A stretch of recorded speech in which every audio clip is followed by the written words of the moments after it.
نہ صرف خدا کی محبت، خدا کے عشق کو ظاہر کرتا ہے، بلکہ خدا کی فکر اور اس کی حوصلہ شکنیوں کو بھی ظاہر کرتا ہے۔ یہ حوالہ بنی اسرائیل کو پر ظاہر کرتا ہے کہ اگر تم میری بات نہ مانو، اگر تم مجھ سے بے وفا ہو جاؤ، اگر تم مجھے چھوڑ دو، تو پھر اس کے دل کے اوپر کیا گزرے گی۔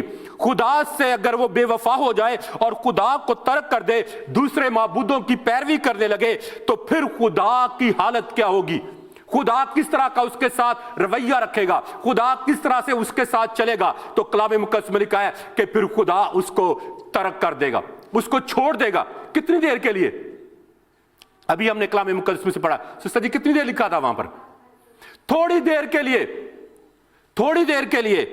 تو یاد رکھے میرے عزیزو، خدا عہد و پیمان کا خدا ہے، and he always keep his covenant. وہ ہمیشہ اپنے عہد و پیمان کو قائم رکھتا ہے۔ اور آج دوسری بات جو میں آپ کے ساتھ شیئر کرنا چاہتا ہوں، پہلی بات کہ اسرائیل اور کلیسیا دو الگ الگ چیزیں ہیں۔ دوسری بات کہ یہوہ خدا بطور اسرائیل کا شوہر ہے پرانے عہد نامہ میں۔ نئے عہد نامہ میں یسوع مسیح کو کلیسیا کا دلہا کہا گیا ہے، لیکن پرانے عہد نامہ میں شادی ہوئی ہے۔ خدا نے بنی اسرائیل کو ایک منقوہ بیوی کے طور پر، ایک نامزد کے طور پر لیا ہے، متروکہ بیوی کے طور پر اس نے لیا ہے، دل ازردہ بیوی کے طور پر اس نے اس کو لیا ہے، اور مطلوقہ بیوی کے طور پر اس نے اس کو لیا ہے۔ پرانا عہد نامہ خدا نے بارہا اپنے آپ کو ایک وفادار، محبت کرنے والے شوہر کے طور پر پیش کیا ہے۔ یسایا نبی کا صحیفہ اس کا 54واں باب اور اس کے 5ویں آیت میں لکھا ہے کہ تیرا خالق تیرا شوہر ہے، اس کا نام رب الافواج ہے، وہ تمام روئے زمین کا خدا کہلائے گا۔ اور پھر اس کے بعد حزقیل نبی کا صحیفہ اس کے 16ویں باب کی 8ویں آیت میں لکھا ہے کہ پھر میں نے تیری طرف گزر کیا اور تجھ پر نظر کی، اور کیا دیکھتا ہوں کہ تو عشق انگیز عمر کو پہنچ گئی ہے۔ عشق انگیز عمر سمجھتے کیا ہوتے ہیں؟ ینگ، بالغ، ٹھیک ہے۔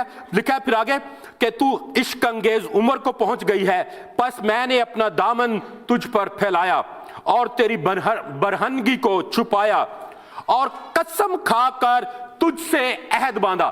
قسم کھا کر عہد باندھا۔ کس طرح عہد باندھا؟ قسم کھا کر، کووننٹ کے ساتھ لکھا ہے، اور قسم کھا کر تجھ سے عہد باندھا، خداوند خدا فرماتا ہے، اور تو میری ہو گئی، اور تو میری ہو گئی۔ She surrendered herself۔ لیکن آگے چل کر ہم دیکھیں گے کہ بنی اسرائیل نے کیا اس عہد کو، اس کووننٹ کو، اس میرج جو کانٹریکٹ ہے اس کو قائم رکھا یا نہیں۔ پھر آگے ہوسیہ نبی کے صحیفے میں لکھا ہے اس کے 2 باب کی 19ویں آیت سے لے کر 20ویں آیت میں، اور میں اس آیت کو آپ کے لیے پڑھ دیتا ہوں۔ لکھا ہے اور تجھے اپنی ابدی نامزد مقرر کروں گا۔ ابدی نامزد یعنی منقوہ بیوی، ہاں جی، ایٹرنل نہیں، بلکہ اس کا مطلب ہے کہ شادی شدہ، جس کو منقوہ بیوی کہتے ہیں، کہ ویڈڈ وائف کے طور پر، ویڈڈ وائف، ٹھیک ہے، کہ میں تجھے اپنی ابدی نامزد مقرر کروں گا، ہاں تجھے صداقت اور عدالت اور شفقت و رحمت سے اپنی نامزد کروں گا، اور میں تجھے وفاداری سے اپنی نامزد بناؤں گا، اور تو خداوند کو پہچانے گی۔ خدا نے بارہا اپنے آپ کو یہ بنی اسرائیل کو پر ظاہر کیا کہ صرف اور صرف میں ہی تیرا شوہر ہوں، صرف میں ہی تجھ سے چاہتا ہوں، اور میرے سوا اور کوئی نہیں جس کی تو ہو سکتی ہے۔ پھر تیسری بات، آگے چل کر اس کو ہم آگے کنٹینیو رکھیں گے چوتھے پوائنٹ میں، لیکن تیسرا نقطہ جو میں آپ کے ساتھ شیئر کرنا چاہتا ہوں وہ ہے اسرائیل بطور بے وفا اور بد دیانت بیوی، بد دیانت اور بے وفا۔ پرانا عہد نامہ بنی اسرائیل کی بے وفائی کو ہمیشہ سے زناکاری کے روپ میں پیش کرتا رہا ہے، اور حزقیل نبی کے صحیفے میں سے اگر آپ پڑھ کر دیکھیں تو یہاں پر بنی اسرائیل سے خدا کہتا ہے کہ تو زناکار بیوی ہے جو دوسروں کو اپنے شوہر سے زیادہ ترجیح دیتی ہے۔ اور یہاں پر اس حوالے میں ہم خدا کے شدید غم اور افسوس کو بھی دیکھتے ہیں، اور میں چاہتا ہوں کہ اس حوالے کو پڑھا جائے، اس لیے میں آپ کے لیے پڑھنا چاہتا ہوں۔